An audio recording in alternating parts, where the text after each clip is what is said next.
Welcome to episode 84 of How About Them Huskies. As always, I'm your host, Connor, joined by Matt and Andrew, and a very, very special guest, ESPN's Jay Bilas. Jay, how you doing this afternoon? Great, guys. How you doing? Thanks for having me. Doing great. We really appreciate you taking the time. I know you probably could be doing a million other things and hopping on a UConn podcast on a Saturday afternoon, but really means a lot to us. It's a really exciting time for the Huskies, obviously, as the back-to-back national champions. So I feel like we'll just start right there. Obviously, the season's starting up in about a month now. I think it might even be a month from today, if I'm not mistaken. So what are you doing right as of now to prepare for the season? I'm sure you're writing previews, just maybe touring some teams, seeing what's going on. What's going on right now in Jay Billis's world? Yeah, just getting ready for the year, both college and NBA. Just looking at teams but it's a little bit different now because football is so dominant at this time of year. So we don't do as much to preview the season as we used to. That's just the way the world is. So most of the work gets done honestly in November when you really see the teams in competition. I think it's one thing to see them in practice when everybody looks like world beaters in practice, but you see them in the early competition, then you get a pretty good idea of who's who and how good they're going to be. I used to travel around a lot more. Part of it's my age, but I used to travel around, look at 20, 25 teams before the season started. But it's a lot easier to wait for the games to start and really dig into to who's who. Jay, have you had the chance to look at UConn yet this year? I haven't seen them in person, but I don't think you really need to know they're going to be contenders. I kind of thought last year that may not. I couldn't have imagined before the season started they'd wind up being as dominant as they were, and then I saw them in Seattle against Gonzaga earlier in the year, and then I had them at Kansas first, and they got beat at Kansas, but they had guys injured.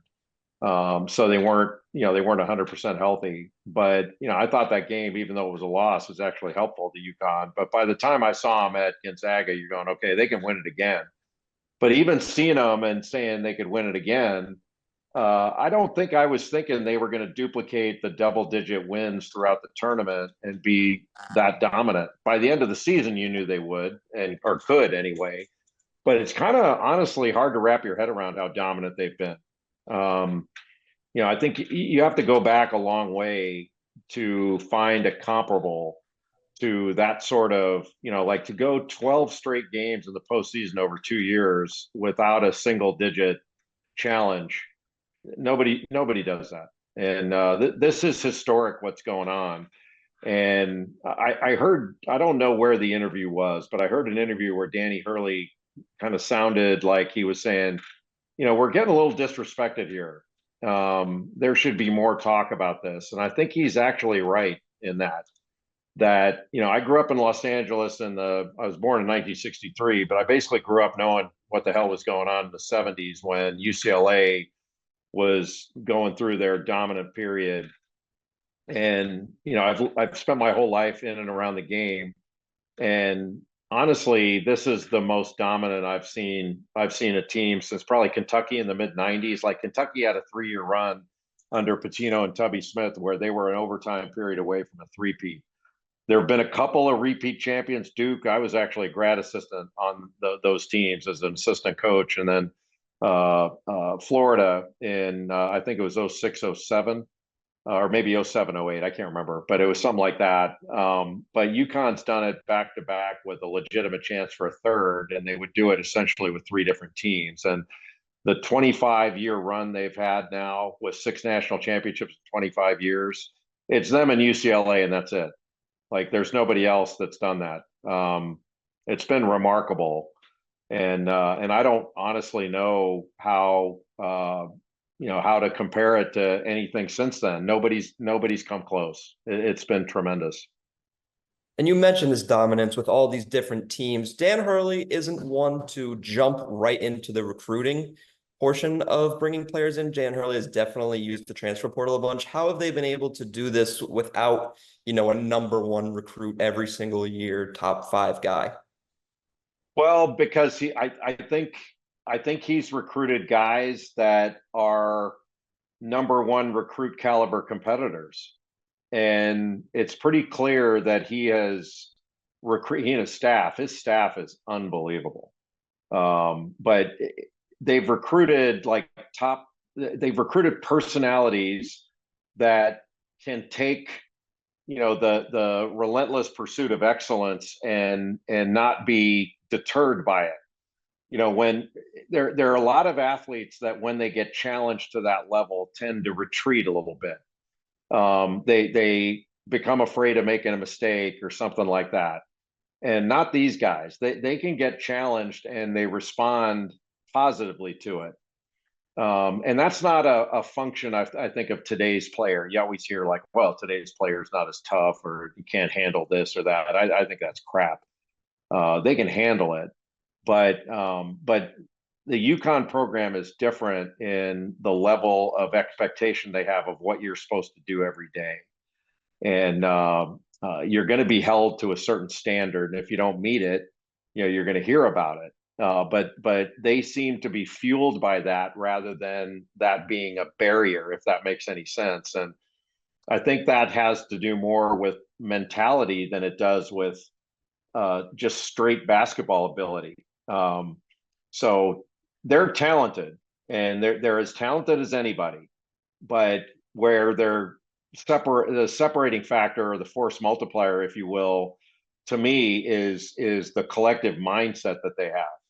And that obviously comes first from the top, but it doesn't come only from there. If it came only from there, it wouldn't work as well as it's worked. It'd still work, but it wouldn't work to this level. There has to be, and I don't like to use the term buy-in because what UConn has is not for sale. You can't buy into that. You have to earn into it. But they embrace it, and you hear that a lot. But I think you see the results, and you see how close of a team they are, and how if somebody raises the temperature in practice, it doesn't deter anybody. It doesn't make them take a step back. They take a step. They lean into it. Yeah, you mentioned obviously they've basically had two separate teams the past 2 years with guys leaving, coming in. It's looking similar again this year. They lost their whole starting five except for Alex Karaban. Do you think there's a certain X factor on this year's UConn squad if they want to get back to the top they've been at the past couple of years? Is there one dude that sticks out for you? I think it's a bunch of guys. Like I think the guys that played quote unquote roles last year, they're role players. Whether it's Samson Johnson or Solo Ball or Jalen Stewart, all that, those guys are going to take a jump. And, people forget that even though they're not playing heavy roles in the games, they're going through hell in practice. Like they're playing against those guys, the older guys every day in practice. So you have to expect that Alex Karaban is going to continue to be him and a better version of him. And then I think Liam McNeely is going to be really good for them. Maybe a bigger, even more effective Cam Spencer in a way. But he's still a young player. But I tend to think that the players that have been there fighting through the system and learning it are going to be able to jump into new roles kind of in an old school way, if that makes sense. Doesn't mean they will, but their track record has been that they do. And like I'm a big fan of Solo Ball. Like I think he's a really good player. And if he were playing at a different place, he would have played a lot more. But he got the reps he got in practice that people don't see. You expect that to pay off, this and next year. Obviously, we've got a really tough schedule. Again, I'm not sure if you saw, but some company predicted us to go undefeated, which is obviously extremely hard to do in college basketball, hard to do in any sport. But we've got a lot of tough games. Are there any certain games that you're looking at in the Big East and nationally in general that are not necessarily trap games, but are just going to be really tough games for the Huskies to win this year? They're all trap games for UConn. It's a different experience where every game you play is the Super Bowl for your opponent. And, certain teams have that just by name recognition. But when you're two-time defending champions, and I know Danny doesn't look at it as they're defending anything, they've already won those two, they're pursuing the third. But that brings a different level of responsibility because, you're going to get, the team, it's really interesting. Like the team that they see on film when they're studying for an opponent is not the team they're going to play. That's not what they're going to get. They're going to get that times 2 or 3.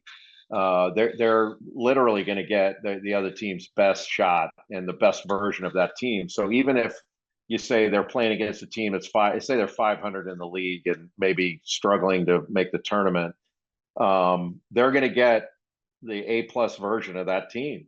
So even if they win a close game and you think, oh, UConn didn't play that great, look what they had to do to win that game. And a lot of other teams don't have that.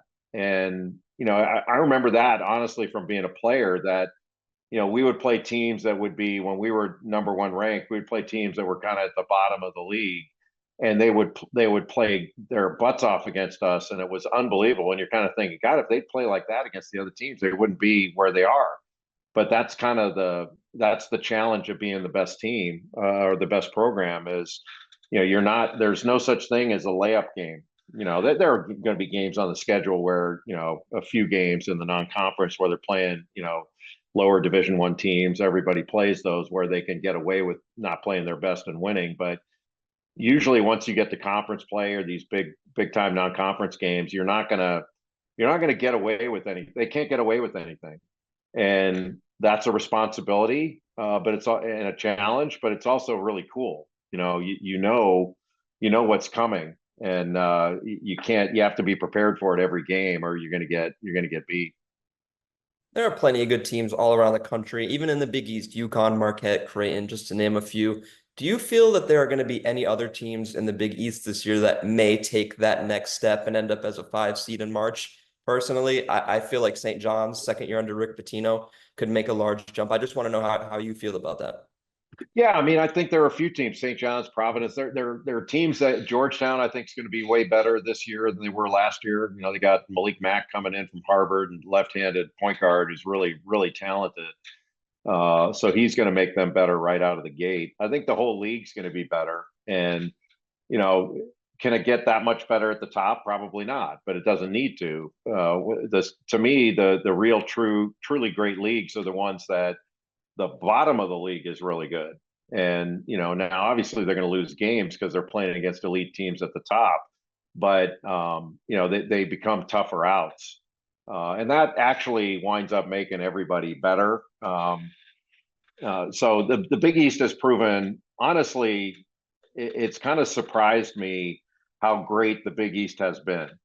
That I sort of thought, at least had in the back of my mind, that when the old Big East broke up, and you had Syracuse and Pitt and all that going to the ACC, and the Big East kind of reformed into what it is now, I did not honestly see them being quite this powerful. I thought that was a dream scenario, but it's come true in a quick way. And it's really been impressive. And now UConn is a big part of that, maybe the biggest part.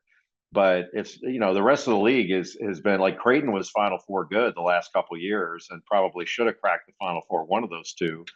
But, just the fact that they've knocked on the door like that, they're not going anywhere. So it's been an impressive league. And I don't see that changing anytime soon unless, somebody leaves the league. Now, on a more national scale, obviously, Purdue's not going to be what they were without Zach Edey. They'll still be a very talented team. I just don't think they'll be like near the top and like making a Final Four national championship again. Alabama's a team that scares me a lot this year. Is there a team that, if it's Alabama, it could be Kansas, Duke, even with Cooper Flag, who I feel like you got to almost call UConn the favorite in a way, seeing how dominant they've been. But who do you think is their biggest challenge to win a national championship if you had to pick just one school? Yeah, that's an interesting point you make. Like, so I'm probably going to wind up doing a preseason ranking, which is a lot of, being honest, a lot of guesswork because, you have new players, young players, all that. It's somewhat guesswork every year, but when I was playing, when everybody came back to the same place because you had no choice, yeah, you kind of knew at the end of one season who was going to be good the next. This year, now it's a little more problematic to try to make those determinations. So you wind up making mistakes because you don't really see them. But like, I do think, like, for me, I probably would put UConn number one, not because their personnel screams off the roster page that has to be it, but you're kind of going, what evidence do I have to say they're not going to be? you kind of do it that way, that they've won the last two. And I probably ranked them fifth last year in the preseason because of what they lost. And look how good they were. So what makes me think just because they've lost a little bit from last year, they're not going to have the same result. So I would probably put them number one, just out of for the reasons I stated. But Alabama would be the team I think would challenge, because Alabama's done nothing but get better personnel wise from last year to this. And I thought they were Final Four good last year, but I wasn't sure they were going to make it. And but the way they play is different, and it is a challenge for teams to guard. And they're so confident in the way they run it, and it's different from what UConn does, but very pro style. And I think Nate Oates, and it's interesting. Like Nate Oates has Danny Hurley kind of to thank for where he is now in a way, because he was a coach. He was coaching high school basketball, Romulus High School, just outside of Detroit. And Danny was the one that recommended that Bobby Hurley, his brother, hire him at Buffalo. And then when when Bobby went to Arizona State, Nate got the job and did an extraordinarily good job. Now he's at Alabama. But there's a deep connection to the Hurley family in that Alabama program. But Duke's the most talented team on paper. They've got a tremendous amount of talent and depth, but they're young. And I was there recently, and I mean, I think there are only 3 or 4 guys that were even on last year's roster, and 2 of them are walk-ons. So they don't have a lot of guys that have been there. Caleb Foster and Tyrese Proctor have, but pretty much everybody else is new, whether transfer or freshman. But they've got legit NBA talent across the board. I think Michigan State will be pretty good out of the Big Ten. UCLA is going to be much better, very talented. But I tend to think that, and Kansas will be legit. That transfer they have, AJ Storr, that came in, started at St. John's and went to Wisconsin. Now he's there. They've got horses to go alongside their returning players. Hunter Dickinson and DeJuan Harris and KJ Adams. They're legit. They're going to be really good. Now, like you just said, it's going to be a really tough year in college basketball. And I just want to ask you, especially with the third new team in 3 years, if Danny Hurley were to take the Connecticut Huskies to a three-peat, where do you rank him all time in legendary coaches? Obviously, you played for Coach Mike Krzyzewski, in my opinion, the greatest college basketball coach of all time. You've been around this game for a long time. Where do you rank Danny Hurley if he gets this three-peat? Well, he's already in an elite category. There are very few coaches that have not only won a national championship, but won 2. There are very few that have won them back to back. I think in the modern game, it's been, since John Wooden did it, it's been, Coach K, Billy Donovan, and Danny. But you win 3 in a row, then it's him. It's basically him and Wooden in the 3 in a row category. But that would put him essentially on the Mount Rushmore of coaches. You'd probably have to add a couple to Mount Rushmore. It's 4 presidents, but Calhoun won 3. Coach K, Roy Williams won 3. Coach K's won 5. He'd be in that group. At Knight won 3. Stuff like that. You're talking about the elite of the elite, and I think that's where Danny is now.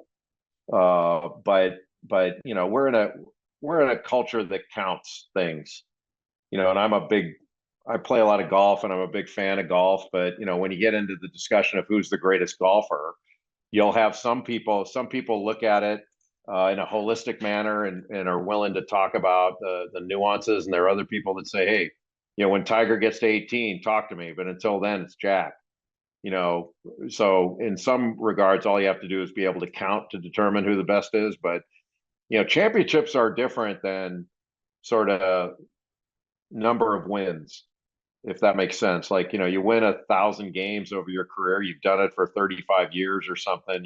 You've put together a track record of consistent excellence. But there's something different about winning the whole thing and winning it multiple times. Like, some people say, well, anybody can win one. I don't think that's true. but you win two, and then you start talking about three. You're talking about rarefied air, and that's you can't ignore that. And that's kind of the trump card in any argument is well, who won the championship? That kind of thing.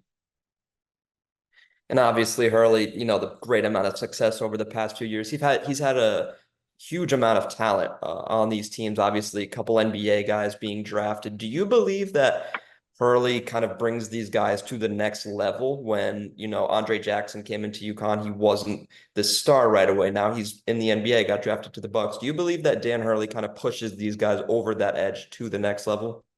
Yes, but it's a chicken or egg theory. Like, look, you can lose with outstanding players. You can't win without them. Now, do you have to have the best players to win? I think the answer is no. But look, any player is gonna be developed and benefit from great coaching. So I do think you have to have both in order to be great. You have to have both. You're just not going to take any team. Like, it's not like you can just switch coaches and all of a sudden you're going to have the same outcome. And that one of the great things about college is coaches can go out and recruit to their needs and their personality and get players that I think Dan Hurley might agree with me on this. There are a lot of guys that can't play at UConn. Not talent wise, but sort of personality and mindset wise. I think that's fair to say. There are a lot of guys that couldn't play at Duke when Coach K was there, and maybe when Shire's there. I don't know, but there was a weed out period at Duke. If you couldn't handle it, you got weeded out, and I think that's probably true of UConn too. They don't have a lot of guys leave. At least I haven't noticed that if it's happening, but I do think they recruit. And I'm sure there are times they've said this guy's good enough, but I don't know if he can handle it. I don't know if he's our type of player. Personality wise, you got to be tough minded to be able to thrive in that system and the way they do things. And that's not a negative on anybody. You can't take everyone. And if you just go out and recruit by the top 100 rankings and say, okay, we're going to only get top 15 players, it's not always going to work out. And, you could argue, I mean, sometimes you get lucky, sometimes you get unlucky by getting a guy that you maybe shouldn't have. And you would have been better off if he'd gone somewhere else. But, the way the story that was told to me was when UConn had a need last year at guard, they had targeted Nick Timberlake. And he wound up going to Kansas, and they had to pivot and get Cam Spencer. And Nick Timberlake's a good player, but Cam Spencer's better. And that's sort of one of the fortunate breaks that you get in recruiting. Like they had you don't want to call anybody your second choice or anything, but if the story is true the way it was told to me, they wanted Timberlake first, and he went to Kansas. That was a benefit to UConn, and that's all respect to Nick Timberlake's good player, did a great job at Kansas. But I think when all things were considered, they were probably happier that it turned out that they had Cam Spencer. And you mentioned this weeding out period that Coach K had. Obviously, this was a huge story. The first national championship here with Tristan Newton, how Tristan Newton and Dan Hurley would bump heads and they had clashing personalities. Do you feel that this is sort of a necessary coaching strategy to have? And do you think that this is always successful? Or do you think that in the future, you might have to level it down? Or do you think you should always stay as level-headed as Hurley is? Well, I mean, I think it comes down to kind of what people have expectations now that are different than they were in the past. So I'm a lot older than you guys. When I was a player, coaches would say my way or the highway, and there was no highway, and they could get away with a lot more. And some of what coaches did back then routinely, and I don't know the right word, like the word that popped into my mind was dictatorial, but I don't want to make it sound that way. But you could say anything to a player, and there was no recourse. So there were things that could be said to a player that would honestly were detrimental. I don't think they worked. But Danny's probably harder on players than most coaches are today. Not in a demeaning way necessarily, or a way that's abusive. I don't want to make it sound like that. It's not. But he doesn't let anything go. And some other coaches are a little softer with the way they do it. And like your question about Tristan Newton, like I always laugh about this. So when Tristan Newton transferred in from East Carolina, like truth is, I didn't know how good he was when he got there. I'd seen him play, but I wasn't, I didn't. But the knock on him was, well, he's not a true point guard. And you're like, well, yeah, but so what? Like he's 6'5" and he can really play. And a guy had a triple double at East Carolina. He's got to be pretty good. And so, do you want a guy that's headstrong and you butt heads with him a little bit, or do you want a guy who's totally pliable and is gonna, you say jump, they say how high? What Danny got and the staff got was a competitive player. And okay, if there's a little pushback here and there, you can live with that. It's not that big of a deal. But as long as the guy's going to go out and bust it and compete. And I don't remember where I heard this, but you'd rather have a team that you have to say whoa than giddy up. And my sense is that with the guys that UConn has recruited, that Danny's not saying giddy up very often. They may not do it all the time at the level, every play at the level they want, every closeout might not be 100%. He addresses that stuff, and they're running stairs, doing all this other stuff, and to where 100% effort becomes a habit on every play.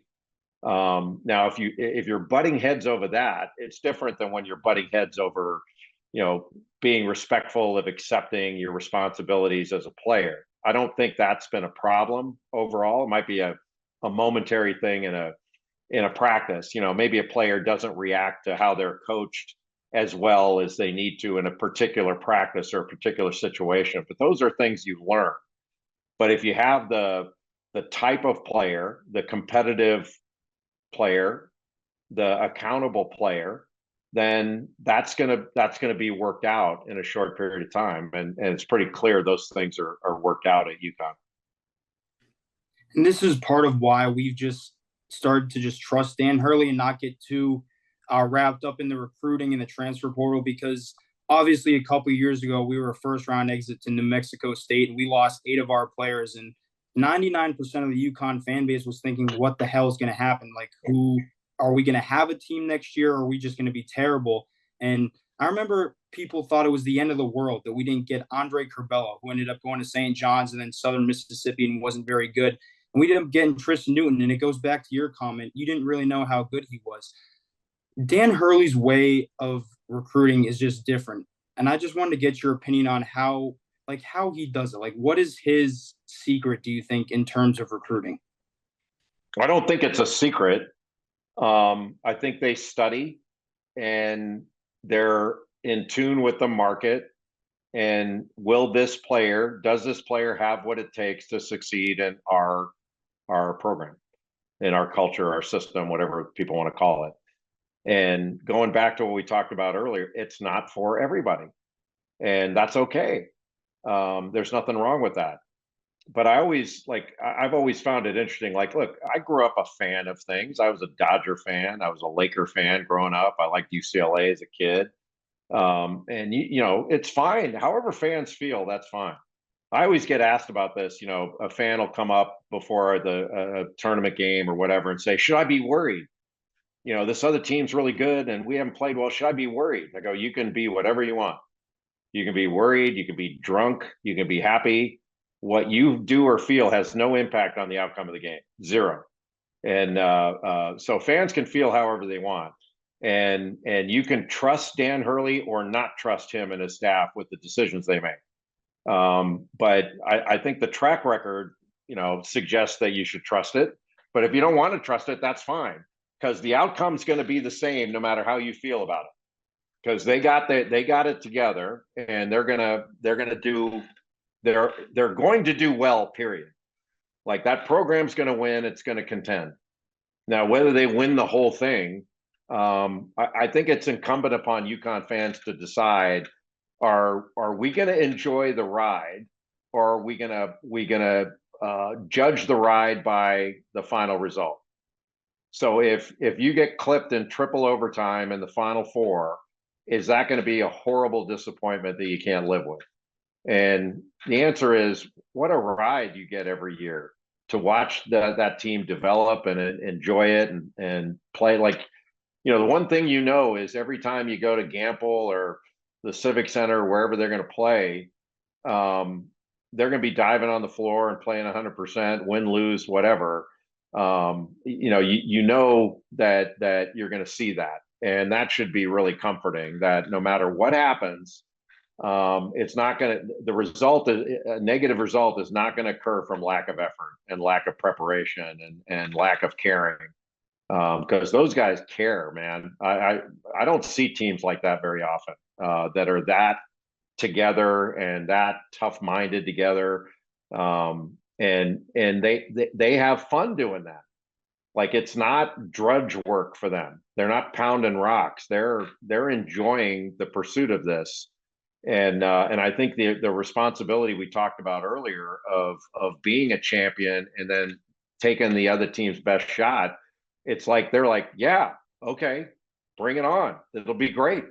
Because when you win those games, you've really accomplished something. No matter which team on your schedule you beat, you beat the best version of them. All right, we got the last question here, and this fair warning is probably the toughest one we've asked you yet. If you had to build an all-time UConn starting five, who's it going to be? There's a lot of great options. You can't go wrong, honestly. Especially, you got to take into account the past couple of years with some of these guys that may not have been in it, obviously, 3-4 years ago. But what's your starting five look like? That's really hard. I mean, you guys know how hard that is. So if you did it by position and you started at the center, I'd probably go with Emeka Okafor. He'd probably be the center, even though they've had so many great big guys there. Shooting guard, Ray Allen, for sure. Point guard would be really tough. Like, Khalid El-Amin would be up there for me. But Tristan Newton brought so much. I mean, a two-time champion and Final Four MVP and all that stuff, most outstanding player. But how many guys have played in that program that are triple double point guards? So I'd probably go Newton there. I was a big believer in Rudy Gay when he was there. So you have a four-man like Rudy Gay. God, what would we do at small forward then? Would you go twin? You could go Twin Towers too. They had so many good big guys. What do you guys think? Where would you go small forward? Oh, go Rip Hamilton. What am I thinking? Rip Hamilton. Yeah, that's a no-brainer. So Rip Hamilton. I think that five would do pretty well against any UConn team you could put up. But that's the beauty of whether you have a program like UCLA or you go to UCLA now. There's one thing for sure: you're never going to be the best player ever there, because Walton and Alcindor played there and all that stuff. They've had more great players than just about anybody. But UConn, Duke, some of these other places, you try to come up with five and you're leaving off a Hall of Famer, and that's absurd, the talent they've had there. But especially over the last 25 years, from '99 on, I can't imagine there's been. I should probably sit down and do this, but over a 25-year period, and that gets us 25, or is it 26 now? I can't imagine that anyone other than UCLA in that went in 10 and 12 years can compare. To me, it's UCLA won because of that stretch, and that's becoming a long time ago now. But in the modern game, in the last, if you take it to the last 30 years, nobody touches UConn. They're the number one program over the last 25 years. I don't think it's a discussion point. You gave us your team, Jay. This might be a little controversial, but who's coaching that team? Whew. How about you have Calhoun coach it and Danny serves as his interpreter? That sounds perfect. Because I don't know anybody that can listen to Jim and decipher what he's saying the first sentence. you have to get it. You have to have an interpreter. Yeah, you definitely, that's hilarious way to end this, Jay. This was awesome. We appreciate you taking some time to talk some Huskies in early October. It really means a lot to us. Well, you owe me a great thanks for answering questions from a guy in a Yankee shirt for a Dodger fan. I think that shows how magnanimous I can be and charitable. Very thoughtful. Got to rep the squad. ALDS starts in an hour and a half. I Things know the gotta go. Dodgers got to come there. Now we got Otani, so things are better. I've kind of been worried about the postseason failures that we've had when our regular seasons have been so good. So I'm hopeful. I'm hopeful it'll be another Dodger Yankee World Series. That'd be fun. Yeah, definitely be a treat. And as of course, this was a treat having you on. For the listeners, thanks for watching and stay tuned for the next episode.